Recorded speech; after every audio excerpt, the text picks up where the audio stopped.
If we're going to understand a heathen or a pagan's place in the world as it is now, then we need to talk a little bit about the modern world and the ideas behind it.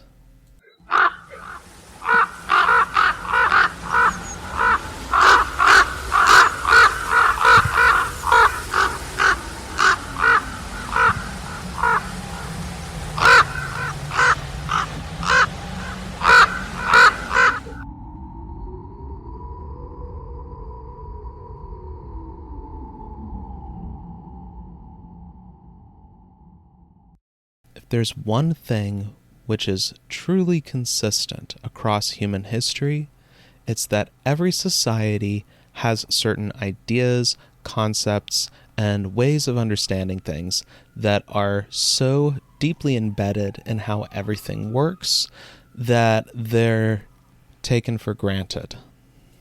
The modern world and modernity, which is the term used to describe the ideas behind the world as we know it now, is no exception. Modernity, for the sake of this discussion, is a term that refers to a particular period in history as well as a whole package of ideas that came with that period. And I'm particularly talking about, to put things on a timeline, what begins around the time of the Renaissance and continues on arguably to the present day, though there is some debate about that, which I'll get into later. Some of the core assumptions behind modernity as we know it is the objective truth of the sciences, a general kind of progressive tilt towards history of arguing that things are always going to be getting better in the future, capitalist economics, and the modern nation state as a form of political organization. Modernity also sees the rise of some of the first of what could be described as individualist philosophies, and a conception of the human being that emphasized the individual person at the expense of the larger collective that they were a part of. For most people living today, whether capitalism should be used for handling exchanges of goods and services, or if gravity is real, are questions that are often just as indisputably correct in one specific way as it would have been to ask, say, a New England Puritan living in the Massachusetts Bay Colony if the devil was stalking the good, godly people of the Plymouth colony on just the other side of the tree line. These assumptions are also arguably why we are facing all of the different social and political crises of the present day. It is simply an objective fact, for example, that continuing to follow capitalism's logic of expanding production and therefore emissions and extraction of carbon is the best way to get out of anything, even though we know that that logic is what has brought us to the edge of climate chaos.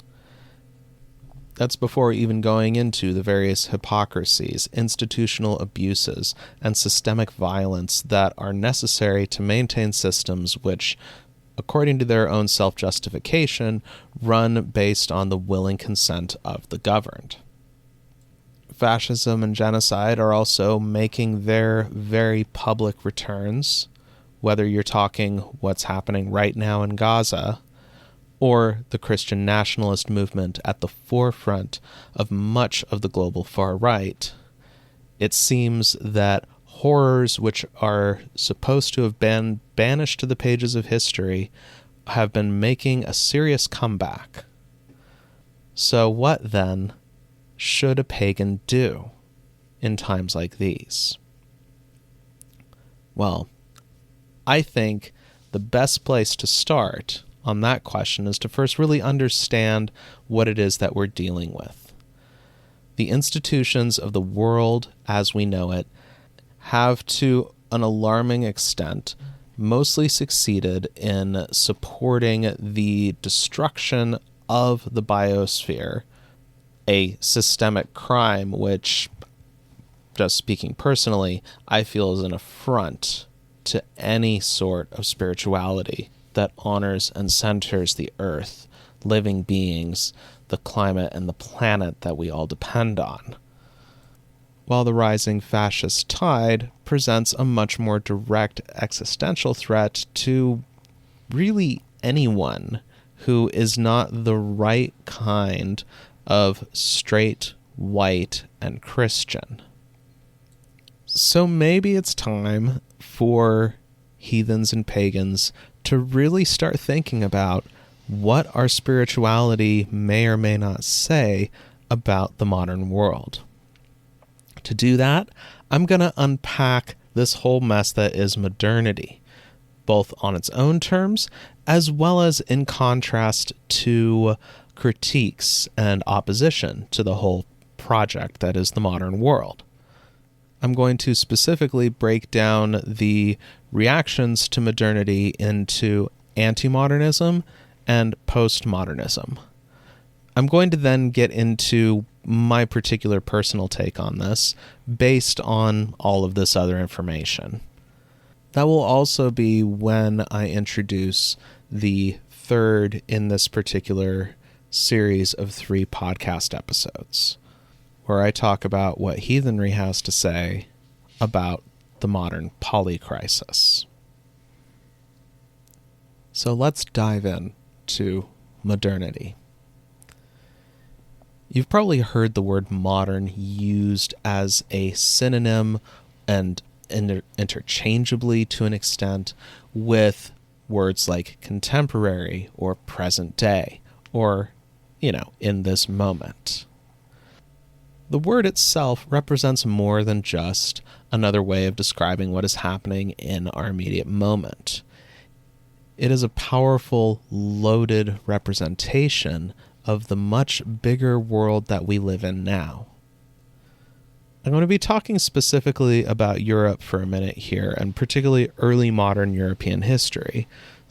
However, I do want to point out up front, and this is something that David Graeber and David Wengrow in The Dawn of Everything get into in much greater detail, there's some pretty solid arguments that the concepts that are being developed within Europe during this period were heavily influenced by what they knew of other societies in East Asia, South Asia, and the Americas. That's its own interesting topic, and I can't quite get into it too much here. I just do want to acknowledge that that's a thing to sort of keep in the back of your head while I'm going through this whole thing that is modernity. As I mentioned earlier, some of the core institutions associated with modernity are the modern nation-state, capitalism, and the rise of the scientific revolution, later the Enlightenment, and other similar ideas regarding political and social organization. These were ideas that had emerged out of the developing ferment of Europe's intellectual circles, beginning with the Renaissance, although you could say that there's seedlings and precursors that predate that. Western Europe, before the development of these different modern institutions, operated under a system that's often referred to as feudalism, where, broadly speaking, and there's a lot of variations and degrees and differences, so I'm just painting with really broad strokes here, where society was divided into 3 broad groups. You had the nobles, who were essentially hereditary military strongmen, with some exceptions, who held on to particular patches of land and loyalty of fighting troops based on hereditary rights. They were supported by the church, who provided for the spiritual needs of the populations within feudalism, were protected by the noble aristocracy, and helped maintain and operate this sort of sprawling affair. And then everybody else, who did everything else. And when I say everybody else, I mean everything from free town dwellers to the vast majority of the population who were under serfdom, and whose protections against abuses by their overlord were Slim to none, unless that lord managed to sufficiently anger everyone on their estate to bring things to the place of torches and pitchforks, which did happen from time to time. Intellectually, everything was filtered through the lens of Christianity, particularly the Catholic Church. It would be an exaggeration to lean into some older ideas that argue Christianity and religion generally was a stifling force on human innovation. Arguably, there were actually great leaps made forward in things like agriculture, metalworking, and all kinds of other different sciences and technologies compared to, say, the days of the Roman Empire.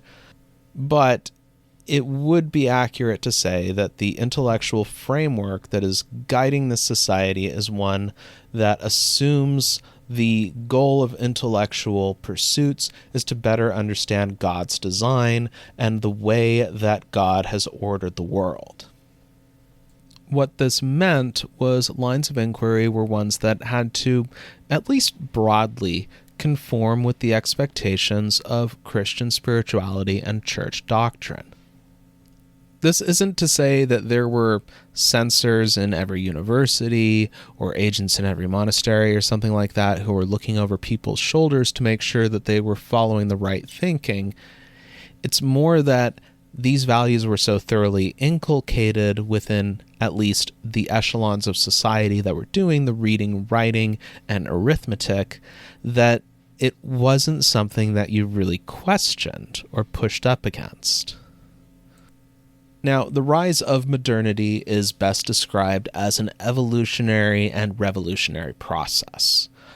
Evolutionary in the sense of that different aspects of society were changing in particular directions and moving in ways that were in opposition to this existing order and seeking more effective solutions, whether on the part of powerful sovereigns or at least monarchs aspiring to greater power over their realms and seeking new models of political organization, to merchants in the cities or peasants in the countryside, and even people within the Catholic Church who were sort of moving in different directions that pushed the boundaries of things and moved different social developments that steadily changed social and material conditions over time. This process was accelerated by different revolutionary breaks, such as a plague that wiped out between a third and a half of all people living in Europe at the time, triggered a massive labor crisis, and unleashed a whole string of social changes that are still echoing out to the present day. Or the Protestant Reformation and the invention of the printing press, which triggered an information revolution that accelerated the spread of some of these different new ideas and approaches. The new package that everyone sort of arrives at is, as I said before, the state, the scientific revolution, and later the Enlightenment, and capitalism. Arguably, capitalism grows up alongside the state, but I think it's safe to say that the political revolution that happened within Europe following the Renaissance, the colonization and plundering of the Americas by the Spanish Empire, the rise of European colonial empires, and a whole bunch of religious and social upheaval that you can see in things like the Protestant Reformation, the 30 Years' War, the 80 Years' War, the English Civil War / English Revolution, depending on who you're talking to, the French Wars of Religion, and a whole bunch of other conflicts driven a lot by the rise of Protestant Christianity. Confusing times, to say the least. The state was a new way of organizing political systems. And it's something that is different from what we see in feudalism, where the feudal system was very much based on personal relationships and connections, as well as inheritance and control over specific grants and dues. This meant, for example, that debts which were held by the Kingdom of England weren't exactly held by the kingdom as we would understand it today, but rather personally by the king himself. This also meant that if the king himself was walking out on those debts, then it was the king himself who was breaking the contract and not England as a whole. Worth noting, this walking out on debts included expelling all Jews from the Kingdom of England because those were the people the king owed money to. It's not hard to see the problems that come from entrusting control over the military, the administration of justice, and large portions of social decision-making to a hereditary class of people whose main virtue is that once upon a time one of their ancestors was a military figure. It's not hard to see how this is something that creates problems. And feudalism was something that was very chronically unstable. The state was something of an answer to this. And when we're talking the state, we're talking a body that is capable of exercising all of these powers that have been previously claimed by the feudal aristocracy, but doing it in a way that is loyal to the sovereign and, by extension, the whole of the realm, which eventually becomes called the nation, the country, etc. This also means that the way armies are organized and powers projected changes. Under feudalism, military power depended on the loyalty of your vassals and the people who were theoretically sworn to you. Within this new state system, the loyalty of those who are capable of exerting power on your behalf is based on, has their paycheck cleared? And things like honor and duty and all that good stuff, but it's something that is a different relationship. It's not dependent on maintaining the good faith of the vassals as much as it is on maintaining the competent functioning of your administrative apparatus. This also came with a new way of doing politics, which we can trace back to folks like Niccolo Machiavelli, who argued for a different approach for rulers. Previously, different feudal rulers made their decisions based on what was best for themselves, their dynasty, and the connections and importance of their family. Machiavelli argued instead for what you could say was a more pragmatic approach, one that favored the interests of the collective whole of the society in question, as opposed to the individual benefit of the specific sovereign.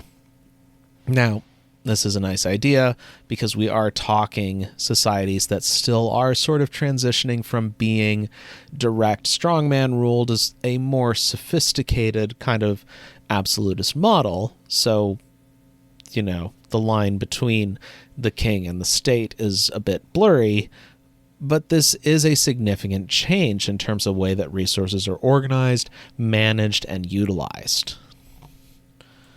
The rise of these state systems is what makes the European colonial project sustainable, and it's also sustained by that whole project as well. This was also helped along by the invention of guns, cannons, and gunpowder, which made it a lot easier for aspiring monarchs to centralize control over the most sophisticated means of destruction. This is also as we start seeing the rise of what's going to become capitalism. Now, I know generally in society today we just sort of assume the things that make up capitalism are eternal and have been part of human nature and the world around us and everything else since forever and ever.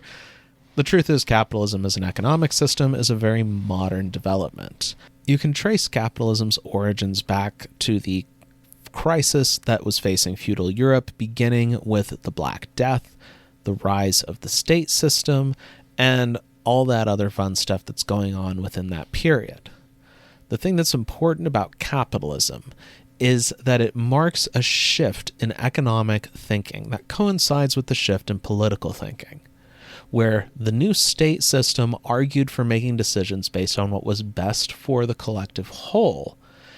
Capitalism is going to start arguing for an approach to economics which prioritizes maximizing the material accumulation that is reaped by the owners of land, economic resources, businesses, and other similar operations, in contrast to earlier norms, which emphasized maintaining social stability and the reliability of sources of production.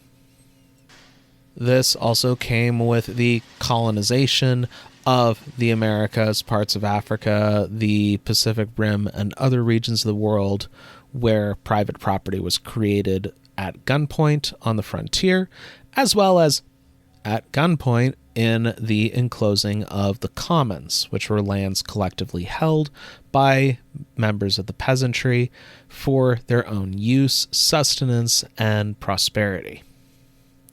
The new frame for all of this is the scientific revolution and the Enlightenment, two movements that really kind of go hand in hand in that the scientific revolution first argues for understanding the world based on logic, reason, and scientific understanding, as opposed to conformity with God's design. This is followed by the Enlightenment, which then argues for applying logic and reason to social spheres and reorganizing society to run less based on privileges and inherited rights and more based on competence and effectiveness. This is also when liberal democracy starts to become a thing, but I do want to point out that liberal democracy is not necessarily a thing that you need to have modernity. As long as you have the modern state, capitalism, and this emphasis on knowledge that is based on making scientific deductions and analyses of the world around you and understanding things in their own particular isolation before then building a larger web of knowledge based on that, then yeah, you've basically got modernity. This process is also something that Chris Gosden describes in his book Magic: A History, where he first proposes a concept of human knowledge, arguing that there are three main strains of how people generally have understood the world. These are science, religion, and magic, which he describes as making up a triple helix of human understanding. According to Gosden, science, which becomes dominant in the scientific revolution, is based on that kind of analyzing things in isolation, repeatability, and controlled conditions to make it possible to verify the persistence of specific results and attributes. Religion, according to Gosden, is for understanding greater cosmic powers like gods and stuff like that, as well as, to an extent, enforcing certain institutions and norms within society. Magic, according to Gosden, is understandings of reality that are based on sympathy and connection. And it is about this period that, as modernity is rising, that according to Gosden, there is something of a concentrated attack on magical reasoning and magical practitioners. Part of this, according to Gosden, is because of the agendas of different colonial projects, which required subjugating different indigenous spiritualities that often operated in a more magical than necessarily religious or scientific modality. The same was also true with the enclosure of the commons, the witch burnings, the establishment of more uniform religious authority during the Protestant Reformation and then the Catholic Counter-Reformation, that sort of leaves magic off on its own. And with different scientific authorities seeming to offer the promises that were once delivered by magical cures, it's hard not to see how this sort of new two helix of science and religion, using Gosden's typology, becomes the dominant way of understanding the world. And, by the way, you can't really separate the two as neatly as you might think.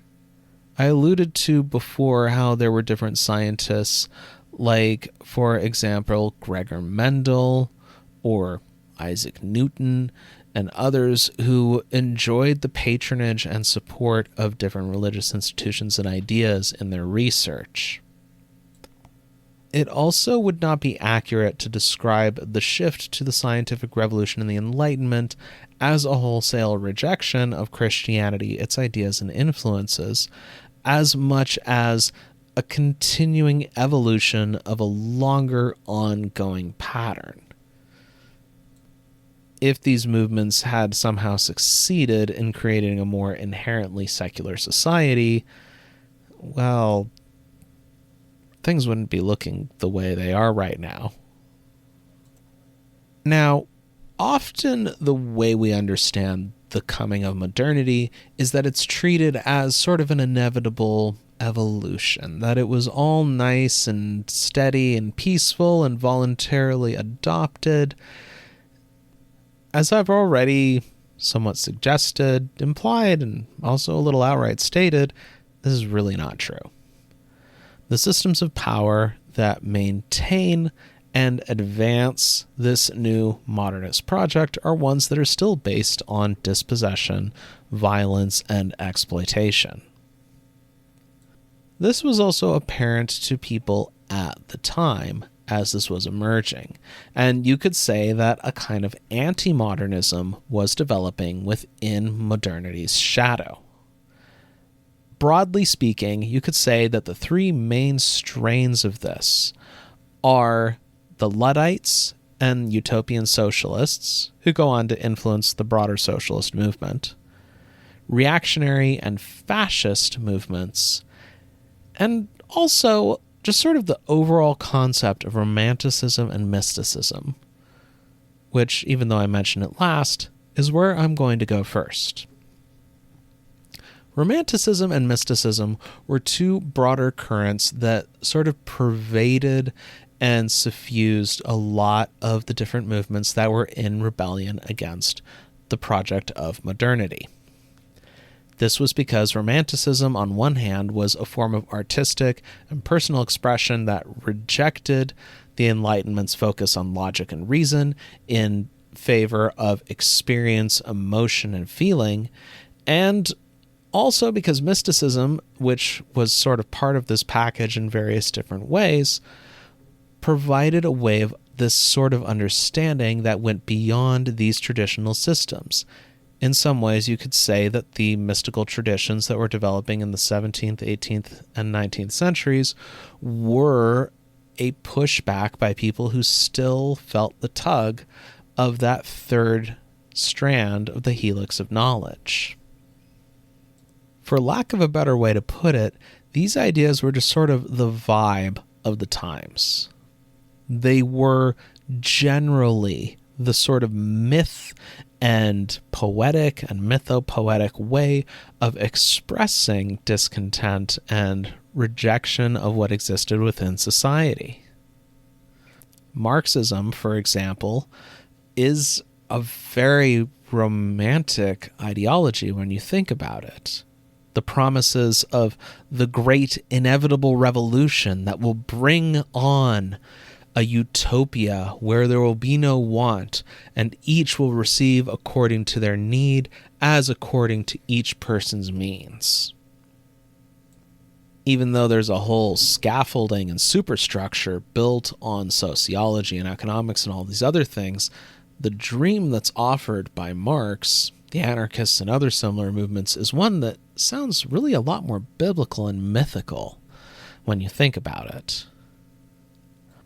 It's certainly a far cry from the reasoned, logical, and almost mechanical discourses of Newton, Montesquieu, and Machiavelli. The same can also be said of the different forms of reaction and fascism, which also rooted themselves in these tendencies because, again, they were looking to construct a vibe of going back to the good old days that never actually existed, but somehow, even though they never existed, were superior to everything that's happening right now. Because at least in the good old days, we would be allowed to shoot those lousy commies, liberals, and, well, I'm just going to stop there.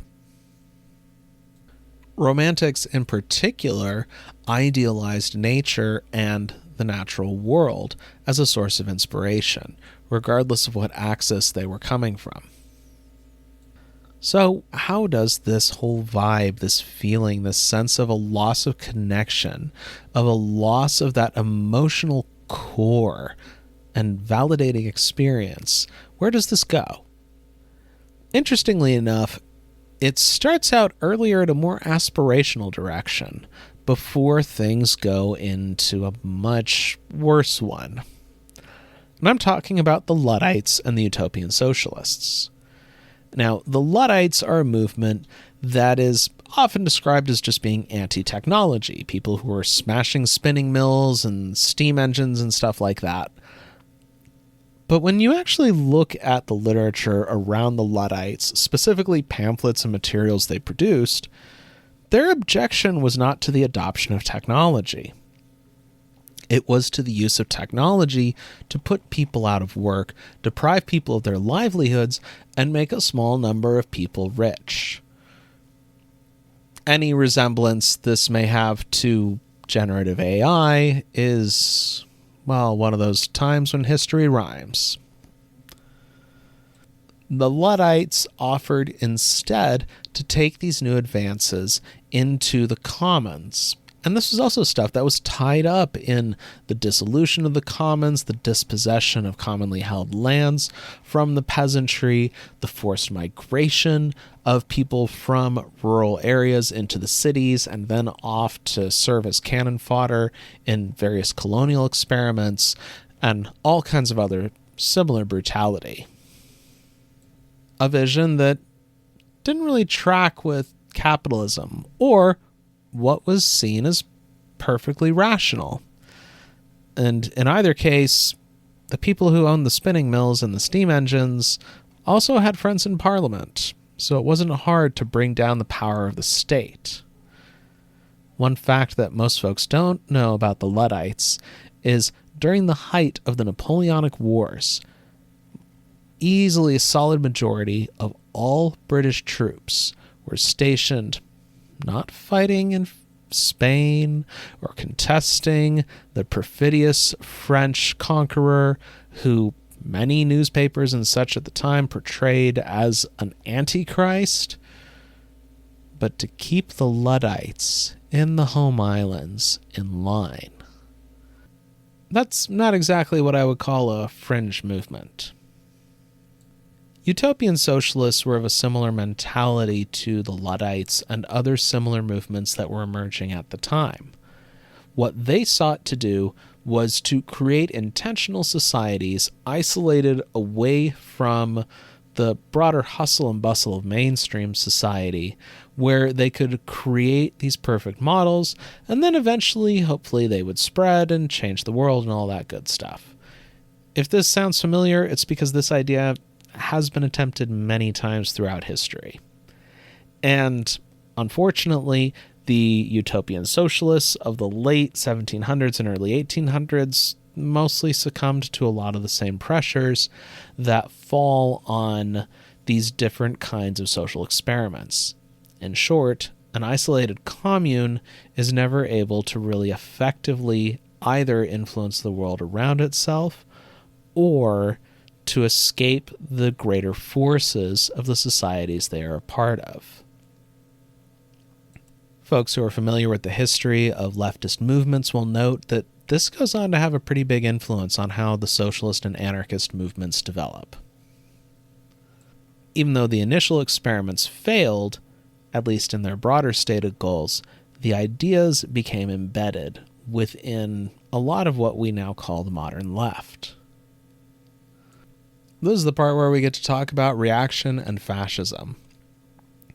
This was essentially the other response to modernity, and more particularly the part of modernity related to the scientific revolution and the Enlightenment. A thing that's interesting when you look at fascists, you look at reactionary politicians like Metternich, who was the original reactionary, and other similar figures within 19th century European history, and what you see is they're pretty okay with the state, because it makes a lot of what they want to do much easier. They can find ways to accommodate themselves with capitalism to some degree or another, unlike those Luddites and socialists and all of those rabble-rousers. But they can't quite get past how every now and again there's stuff from the scientific revolution and the Enlightenment that comes to bite them in the sweet spot. to give people pesky ideas. And that sort of is the place where this anti-modernism, and you could say a lot of the modern far right and fascist movements trace back to, is that they don't mind, when you get down to it, the power that's offered by these other two systems. But they'd rather replace science, enlightenment, the secular process and all of that with adherence to a particular dogma. You could describe this as religious, though in the case of particularly Nazi Germany, that wouldn't be quite the right word. Regardless, the point is to enforce power by creating inherent hierarchies and keeping everyone in that place. And that doesn't really work well with the whole idea of logical inquiry, assessing outcomes based on results and data, and maybe also eventually someday that whole liberty and justice for all thing might actually apply to all.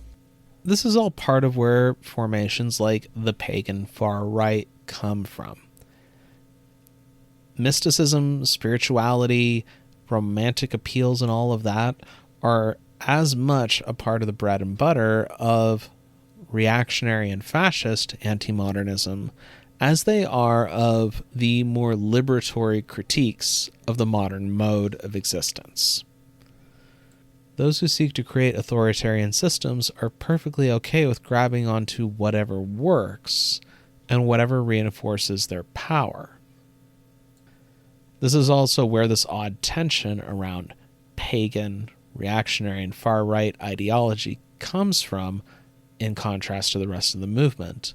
Because on one hand, these are people that are falling hook, line, and sinker for the aesthetic of the reactionary anti-modern project, without stopping to question whether they actually have a place within that world.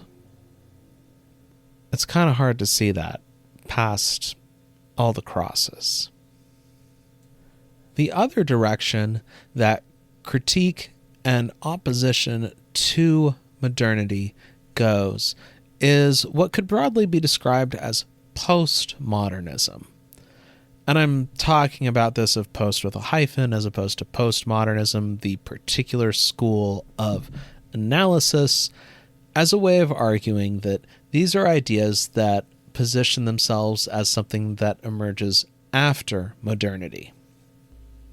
Whereas everything I've described before emerged as an antithesis, a reaction to the modern world, these postmodern ideas presuppose that modernity is a thing that is passing, and a new way of putting the world together is beginning to emerge.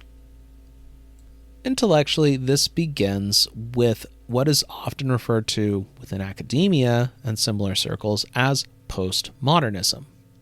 This is a series of different philosophies and ideas characterized by thinkers like Guy Debord, which argues for deconstructing and questioning the big, universalizing narratives that hold society together.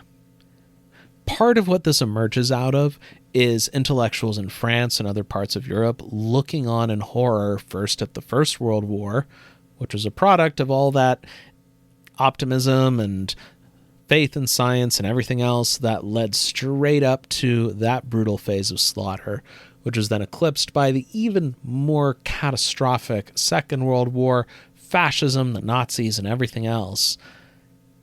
It did sort of cause a bit of a crisis of confidence among people. Is this thing that is modernity something that's really working? And this is what the whole emphasis on deconstruction and discourse talks about, with discourse particularly being something developed by French historian and philosopher Michel Foucault. Essentially, the idea of discourse is that our societies exist within different conversations that are known as discourses. These discourses have different set boundaries of what is and is not acceptable within the realm of that particular discussion, as well as form of social expression. This whole push towards deconstruction and challenging of a lot of the core assumptions of not just liberalism, capitalism, the state, and all that, but also of Marxism, socialism, communism, and all that as well, broke things down into a much more subjective understanding of the world. Now, I think there is a fair case to be made that postmodernism as a project in this sense has sort of fallen down a rabbit hole, but the questions it's opened up have been important in that they've intellectually destabilized the conversation and opened the way for different ideas to emerge.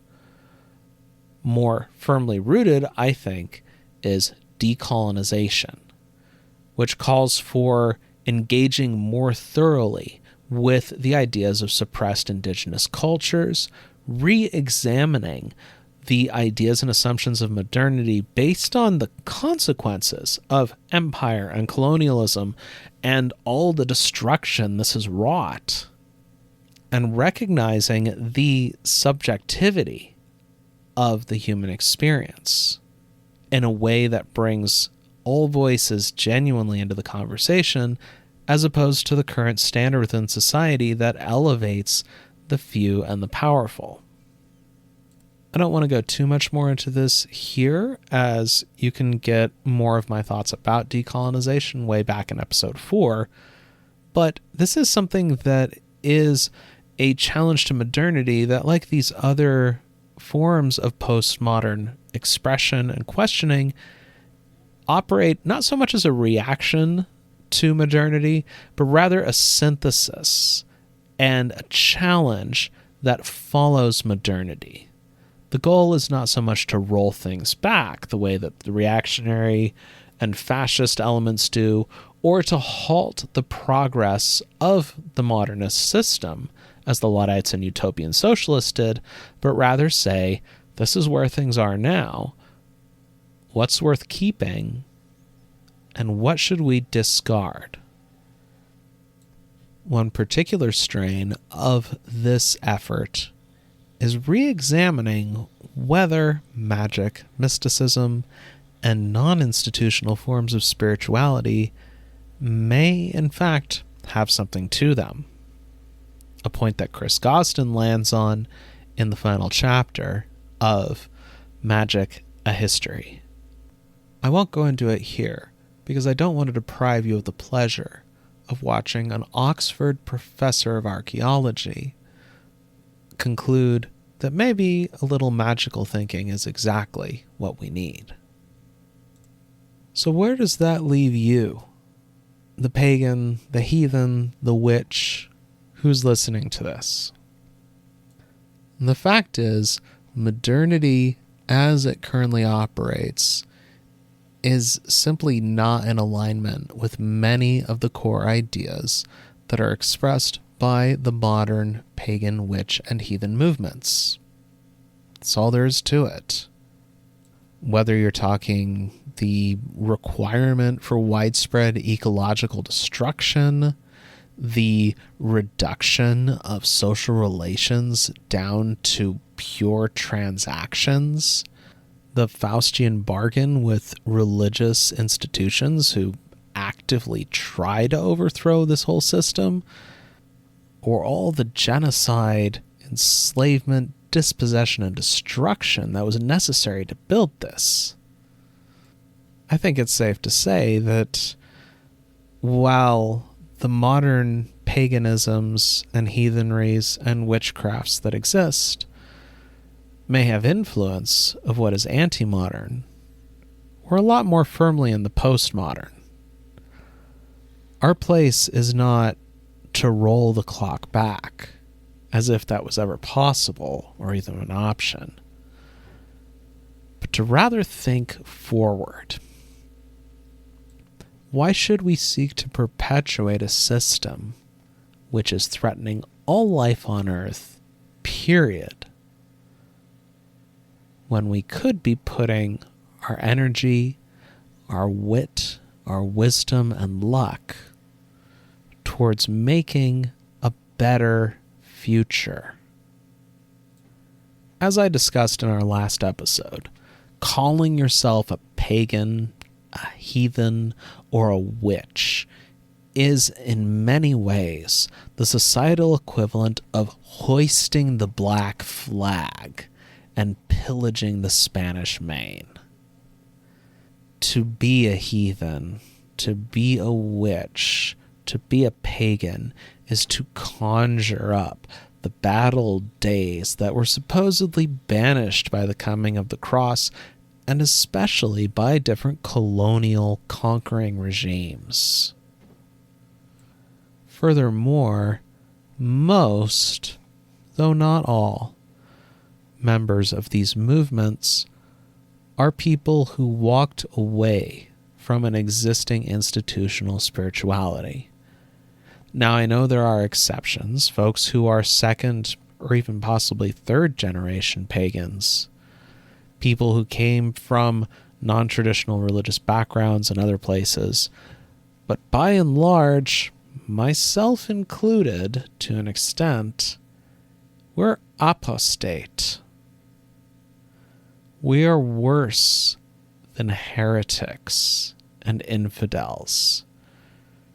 For heretics still proclaim loyalty to the greater creed, even though they differ, sometimes significantly, from the accepted status quo. The infidel, by contrast, is mostly guilty of ignorance. They know not what they do. They don't know the one true way. Stuff like that. It's a bit patronizing when you think about it. But the apostate, which is to say, most of the modern pagan, heathen, and witch movements in the present day, they chose to walk away from the one true path. Regardless of your specific personal intent in that choice, that is the reality. By taking this choice, you've done more than dissent or argue or push back. You have walked outside of the bounds of accepted spiritual expression and hoisted the Jolly Roger, or whatever other symbol it is, which marks a person as a villain of all nations, and truly in rebellion against systems of power and exploitation. So what does this practically mean? The fact is, there's not that many of us. Heathenry is a subset of the broader pagan movement, and the broader pagan movement is at best, if we include all witches, and that gets fuzzy because there certainly are witches who would not call themselves pagan, then you're talking maybe 3 million people in the United States of America. Less than 1% of the population. Similar numbers are true in places like the United Kingdom, which has a very vibrant pagan community, Scandinavia, Australia, Mexico, Brazil, and other parts of the world. What could there be for us, these scattered orphans of modernity? What we can do is we can help cultivate what will come next. Though we are few, scattered, limited in resources, operating underground, often unseen, we can still play a vital role in shaping the world that is emerging from what was. This is also why I think, on a spiritual level, that this revival is happening now, in the times that we are facing. That there are people who are spontaneously reporting being visited by gods of many different pantheons, with Odin and the Morrigan being particularly busy, although that's mostly anecdotal. The ending of an age is always one that is fraught with peril.